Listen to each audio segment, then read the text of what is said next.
Hello student, तो आप सभी को स्वागत है अपने YouTube channel SSC target job में। आज हम बात करें आरपीएफ कांस्टेबल और एसआई के लिए मोस्ट इंपॉर्टेंट एवं सेलेक्टेड 50 इंपॉर्टेंट प्रश्न रखा गया है। आप लोग इसे बारीकी से लगाना, क्योंकि जिस तरह से एग्जामिनर आपके एग्जाम में क्वेश्चन रखते हैं, previous question, current question, important question उसी के अनुसार रखा गया है। जो कि प्रीवियस ईयर में पूछा गया है, करेंट क्वेश्चन है जो इस बार पूछने की पूरी संभावनाएं हैं। तो आप लोग इसे बारीकी से ज़रूर लगा लेना, जो याद ना हो उसे याद ज़रूर कर लेना। अगर चैनल पे आप पहली बार हो तो चैनल को सब्सक्राइब कर लेना, बेल आइकन दबा लेना, क्योंकि ऐसे मोस्ट इंपॉर्टेंट एवं सेलेक्टेड वीडियो आपको जल्दी मिल सके। और प्लेलिस्ट में पीछे वाले वीडियो नहीं देखे हो तो जाके ज़रूर देख लेना, क्योंकि आपके एग्ज़ाम के लिए बहुत ही इंपॉर्टेंट होने वाला है। तो चलते हैं बिना टाइम गवाते हुए सीधे क्वेश्चन की ओर। और हमारा पहला क्वेश्चन दिया गया है, क्या पूछा है देखो, सर्वाधिक जीआई टैग पाने वाला राज्य कौन सा है। सर्वाधिक जीआई टैग पाने वाला राज्य पूछा है, तो आपका राइट आंसर हो जाएगा उत्तर प्रदेश। कौन है? उत्तर प्रदेश राज्य जो है वो सबसे अधिक जीआई टैग पाने वाला राज्य बन गया है। तो ऑप्शन बी आपका राइट आंसर हो जाएगा। अगला प्रश्न दिया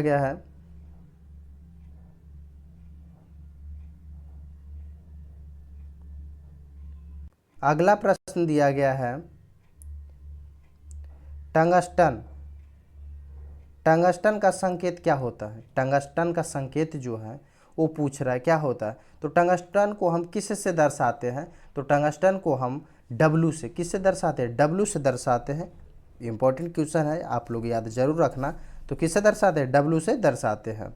और अगर एक क्वेश्चन यहाँ से और बनता है, क्या बनता है? गलनांक पूछता है। टंगस्टन का गलनांक क्या पूछ देता है यहाँ से कि टंगस्टन का गलनांक कितना होता है। तो टंगस्टन का गलनांक जो होता है वो 3500 कितना होता है? 3500 यहाँ पे 3500 डिग्री सेल्सियस कितना होता है? 3500 डिग्री सेल्सियस होता है इसका गलनांक टंगस्टन का। ये भी याद रखना, ये भी पूछता है आपके एग्जाम में। अगला प्रश्न दिया गया है, रैम का पूर्ण रूप। एक कंप्यूटर से भी एक दो क्वेश्चन पूछ ही देता है, तो आप लोग ध्यान रखना जो इंपॉर्टेंट है। रैम का पूर्ण रूप पूछा है। क्या पूछा है? रैम का पूर्ण रूप क्या होता है? Read only memory, read memory on, random access memory, या इनमें से कोई नहीं। तो आपका राइट आंसर हो जाएगा रैंडम एक्सेस मेमोरी होता है। क्या होता है? Random access memory. एक पूछता है रोम, किसका पूछता है? रोम का। किसका पूछता है? आर रहेगा ROM। एक है RAM, एक है ROM होता है। तो उसका क्या होता है? तो रीड ओनली मेमोरी होता है उसका क्या होता है? Read only memory. ये भी ध्यान रखना, ये दोनों बहुत फेमस है। अगला प्रश्न दिया गया है, विद्युत सेल मुख्य कितने प्रकार के होते हैं? यहाँ पे मुख्य कर लेना, थोड़ा सा टाइपिंग मिस्टेक है। विद्युत सेल मुख्य कितने प्रकार के होते हैं? 1 प्रकार, 2 प्रकार, 3 प्रकार, या फिर इनमें से कोई नहीं। तो विद्युत सेल जो होते हैं वो 2 प्रकार के होते हैं। कितने प्रकार के होते हैं? विद्युत सेल 2 प्रकार के होते हैं।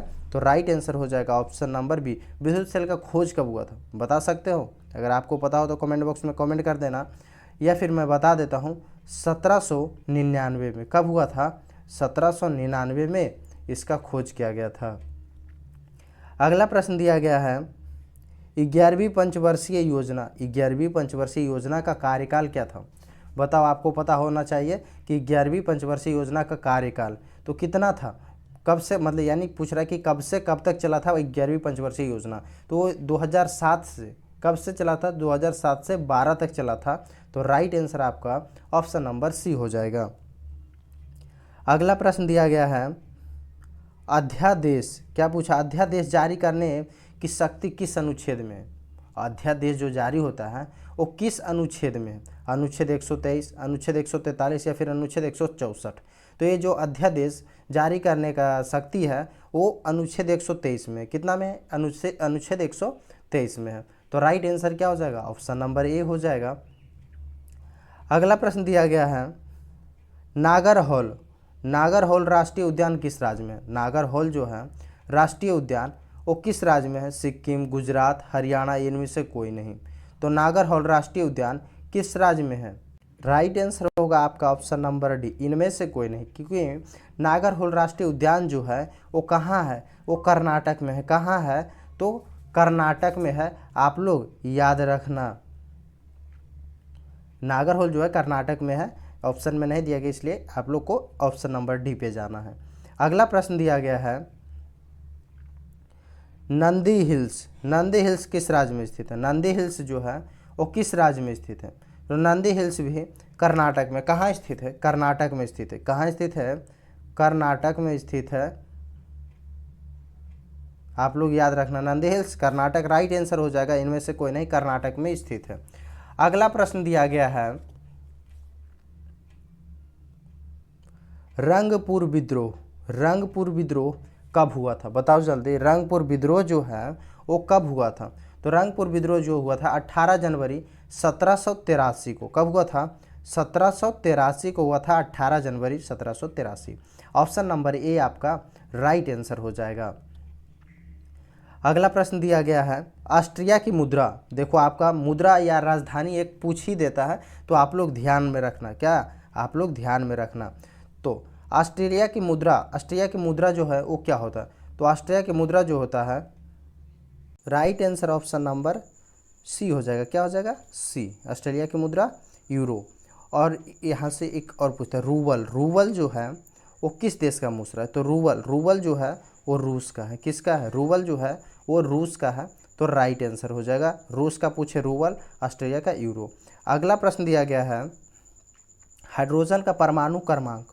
हाइड्रोजन का परमाणु क्रमांक पूछा है, तो क्या होता है हाइड्रोजन का परमाणु क्रमांक? ये तो सभी को पता होना चाहिए, राइट आंसर हो जाएगा ऑप्शन नंबर ए। प्रीवियस में था इसलिए मैं उठा लिया।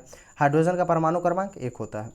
अगला प्रश्न दिया गया है अंतरिक्ष में कुल कितने तारामंडल है? अंतरिक्ष में कुल कितने तारामंडल है? 88, 89, 90 या फिर 91? बताओ जल्दी, राइट आंसर हो जाएगा आपका 89। कितने तारामंडल है? तो 89 हो जाएगा, ऑप्शन नंबर बी। अगला प्रश्न दिया गया है पृथ्वी के भ्रमण की गति। पृथ्वी के भ्रमण की गति जो है वो कितना है? 27 किलोमीटर प्रति मीटर है, मिनट है, या फिर 29 किलोमीटर प्रति मिनट, या फिर 32 किलोमीटर प्रति मिनट? तो पृथ्वी के भ्रमण की गति जो है वो कितना है? तो राइट आंसर हो जाएगा 27 किलोमीटर प्रति मिनट। कितना हो जाएगा? 27 किलोमीटर प्रति मिनट। तो ऑप्शन नंबर ए आपका राइट आंसर हो जाएगा। अगला प्रश्न दिया गया है सुएज नहर। सुएज नहर कब बनकर तैयार हुआ था? सुएज नहर जो है वो कब बनकर तैयार हुआ था?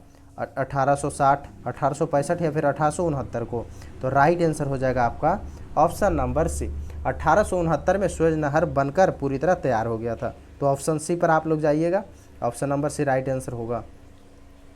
अगला प्रश्न दिया गया है किस महाद्वीप को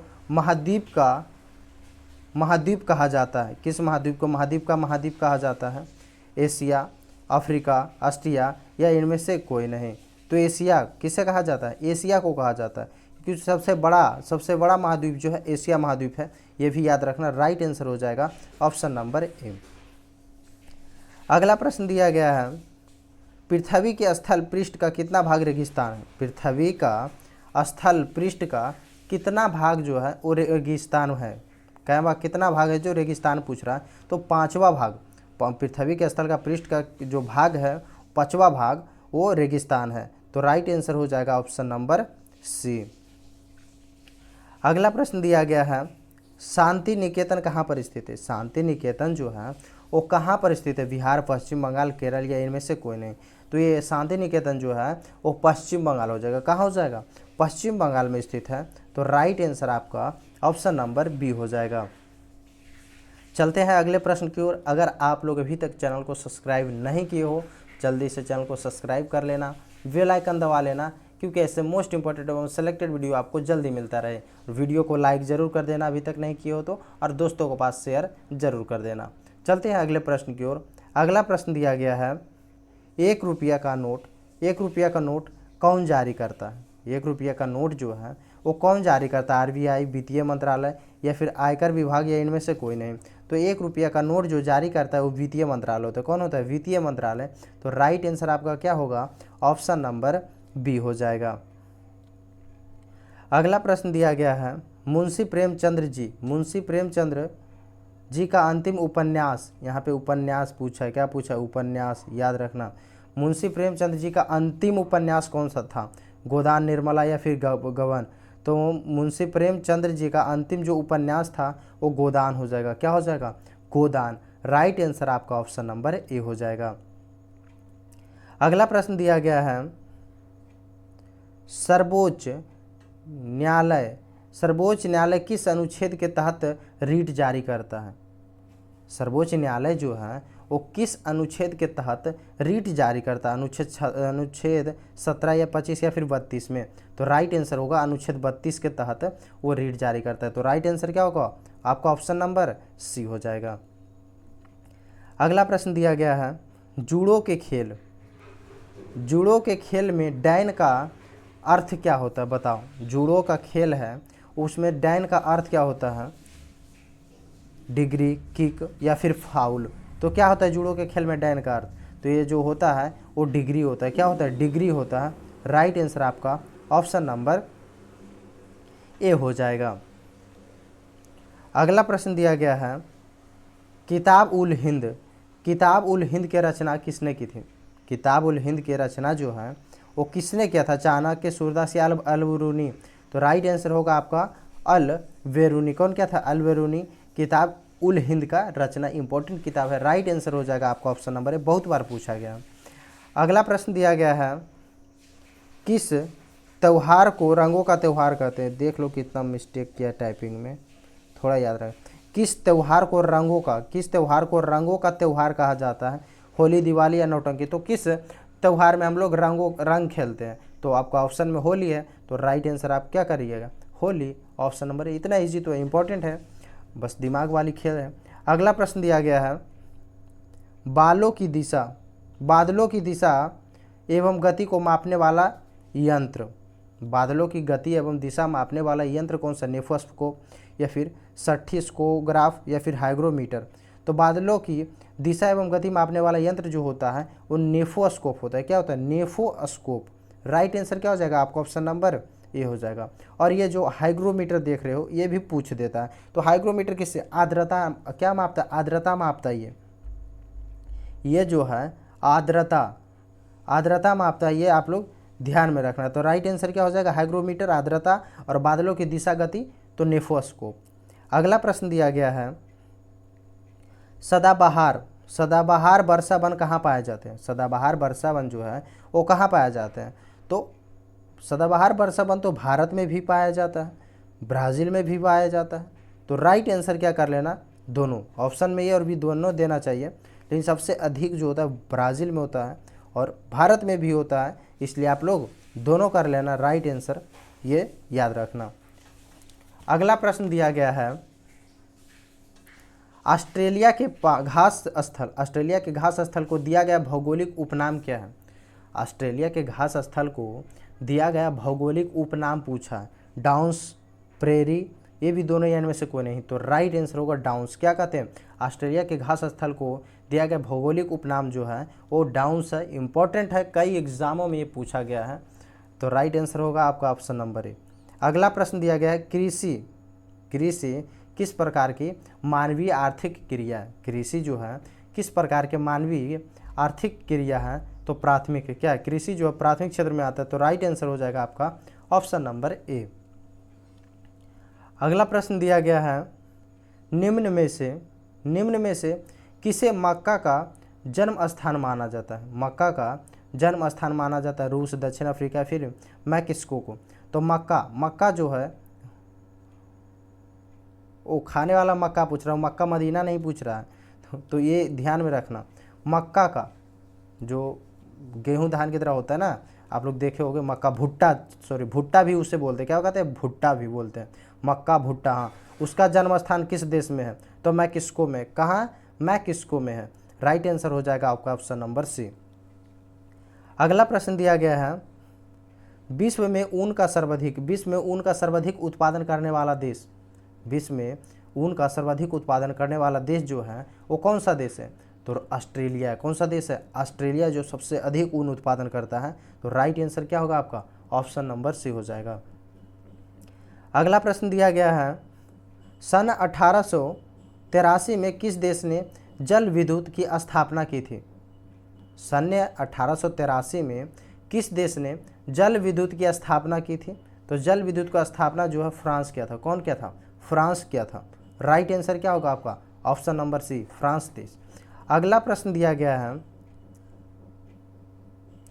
हाल ही में कौन यूनियन पब्लिक सर्विस कमीशन की नई अध्यक्ष बनी है? देखो करेंट अफेयर का क्वेश्चन हो गया।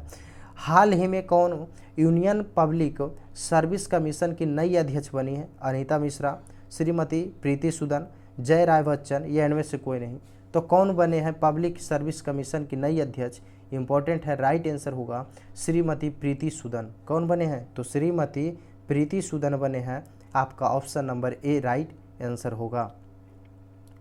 अगला प्रश्न दिया गया है, वह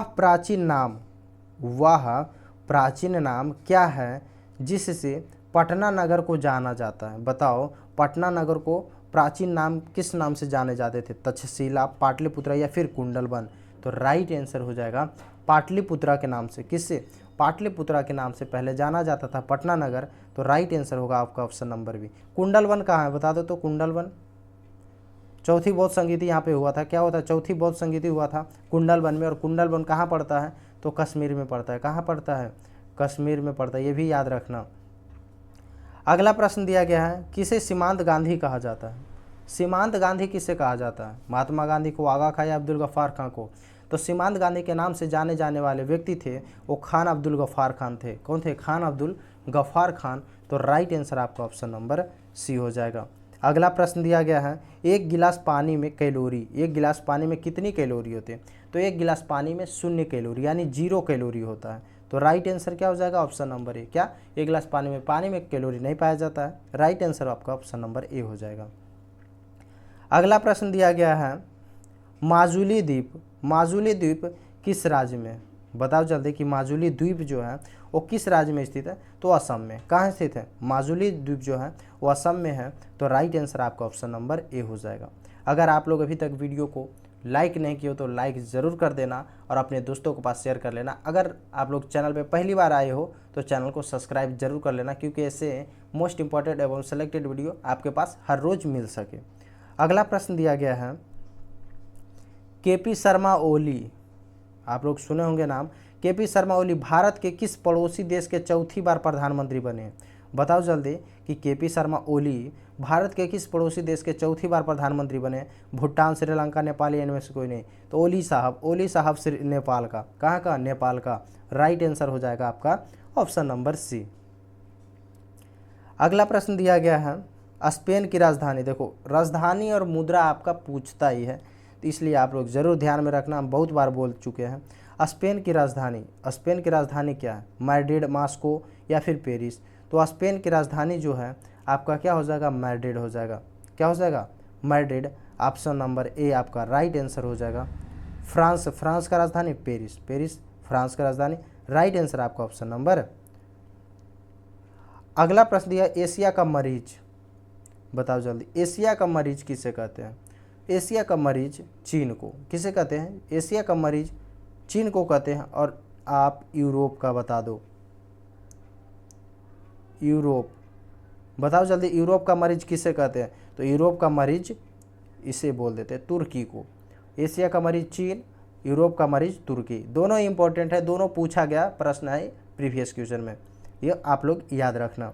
अगला प्रश्न दिया गया है, पृथ्वी की सतह से ऊपर जाने पर जी का मान क्या होता है? बताओ, पृथ्वी की सतह से ऊपर जाए या फिर नीचे जाए, घटता है। राइट आंसर क्या होगा आपका? ऑप्शन नंबर ए हो जाएगा। क्या होता है? घटता है।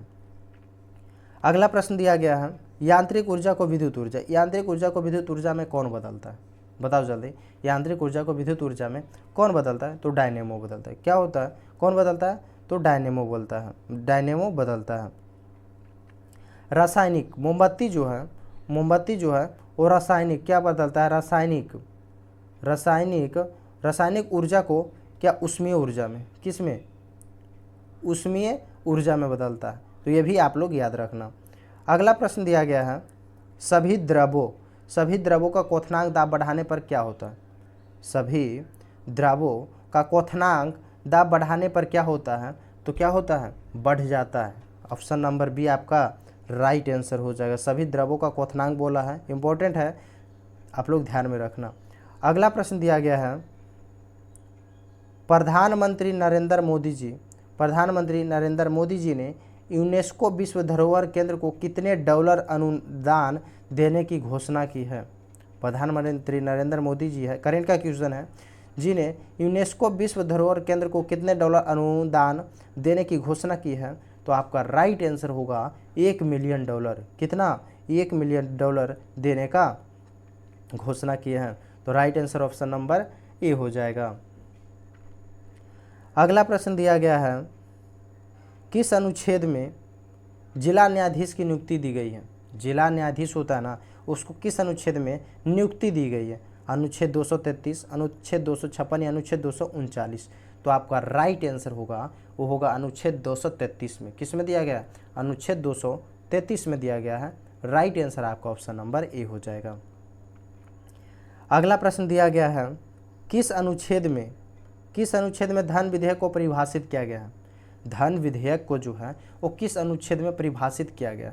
तो ये जो किया गया वो अनुच्छेद 110 में, किसमें? अनुच्छेद 110 में किया गया है। तो राइट आंसर आपका ऑप्शन नंबर सी हो जाएगा। अगला प्रश्न दिया गया है, भारत में सबसे लंबी तट रेखा वाला राज्य कौन सा है। गुजरात, केरल या फिर उड़ीसा। तो राइट आंसर होगा आपका गुजरात। क्या हो जाएगा? भारत में सबसे लंबी तट रेखा वाला राज्य जो है वो गुजरात है। तो राइट आंसर आपका ऑप्शन ए हो जाएगा। अगला प्रश्न दिया गया है, ब्रह्म समाज की स्थापना जो है वो किसने किए हैं। दयानंद सरस्वती, देखो यहाँ पे मिस्टेक कर दिया, सरस्वती में, राजा राम मोहन राय, सुभाष चंद्र बोस या इनमें से कोई नहीं। तो ब्रह्म समाज की स्थापना जो किए थे वो राजा राम मोहन राय के थे। कौन के थे? राजा राम मोहन राय के थे। आर्य समाज का स्वामी दयानंद किए हैं, ये याद रखना। किसका? आर्य समाज का स्वामी दयानंद किए हैं। और ब्रह्म समाज का जो किए हैं वो कौन किए हैं? ये मिस्टेक हो गया। तो ब्रह्म समाज के राजा राम मोहन राय के मार दिए थे, बोले थे राजा राम मोहन राय, लेकिन टिक कर रहे थे सुभाष चंद्र बोस को। लेकिन आप लोग याद रखना, राजा राम मोहन राय जी है ब्रह्म समाज के संस्थापक। आर्य समाज होगा दयानंद सरस्वती। सुभाष चंद्र बोस जी ने फॉरवर्ड वाला के स्थापना किए थे। किसका किए थे? चलो यहाँ से इंपॉर्टेंट बन ही गया, सुभाष चंद्र बोस जी फॉरवर्ड वाला का स्थापना किए थे। चलो तीनों इंपॉर्टेंट था, तीनों बता दिए। अगला प्रश्न दिया गया है, पृथ्वी 1 घंटे में कितना घूम लेती है। पृथ्वी जो है 1 घंटे में कितना घूम लेती है। तो राइट आंसर हो जाएगा 15 डिग्री। कितना घूम लेता है? तो 15 डिग्री घूम लेता है 1 घंटे में। ऑप्शन नंबर सी आपका राइट आंसर हो जाएगा। अगला प्रश्न दिया गया है, पुरुषों की 50 मीटर राइफल 3P स्पर्धा में स्विप्नल कुसाले ने कौन सा पदक जीते हैं। पुरुष की 50 मीटर राइफल 3P स्पर्धा में स्विप्नल कुसाले ने कौन सा पदक जीता है। स्वर्ण पदक, रजत पदक या फिर कांस्य पदक। तो राइट आंसर हो जाएगा कांस्य पदक। ये जो ओलंपिक चल रहा था उसमें उसकी बात है, ये करेंट का क्वेश्चन है। तो कांस्य पदक जीते थे। कौन पदक? कांस्य पदक। राइट आंसर आपका ऑप्शन नंबर सी हो जाएगा। अगला प्रश्न दिया गया है, भारतीय गणराज्य के प्रथम सभापति कौन थे। तो भारतीय गणराज्य के प्रथम सभापति जो थे वो डॉक्टर राजेंद्र प्रसाद थे। कौन थे? डॉक्टर राजेंद्र प्रसाद। तो राइट आंसर आपका ऑप्शन नंबर बी हो जाएगा। अगला प्रश्न दिया गया है, लास्ट क्वेश्चन है और इम्पोर्टेंट क्वेश्चन है, भारत में सर्वप्रथम भूमिगत ट्रेन कब और कहाँ चली थी। भारत में सर्वप्रथम भूमिगत ट्रेन कब और कहाँ चली थी। मुंबई, कोलकाता, फ्रांस या इनमें से कोई नहीं। तो भारत में सर्वप्रथम भूमिगत रेल कब और कहाँ चली थी। तो आपका राइट आंसर हो जाएगा कोलकाता में। कहाँ चली थी? कोलकाता में चली थी। Right answer option number B हो जाएगा। तो आज यहीं तक मोस्ट इंपॉर्टेंट एवं सेलेक्टेड प्रश्न रखते हैं। मिलेंगे नेक्स्ट वीडियो में नेक्स्ट इंपॉर्टेंट क्वेश्चन के साथ। तो अगर आप लोग अभी तक चैनल को सब्सक्राइब नहीं किए हो, जल्दी से चैनल को सब्सक्राइब कर लेना, बेल आइकन दबा लेना और वीडियो को लाइक कर देना, अपने दोस्तों को पास शेयर जरूर कर देना। और आपके पास जितने भी ग्रुप हो जुड़े हो तो एक बार कृपया करके शेयर कर देना ग्रुपों में, थोड़ी सी मदद की ज़रूरत है। मिलेंगे नेक्स्ट वीडियो में, जब तक के लिए जय हिंद।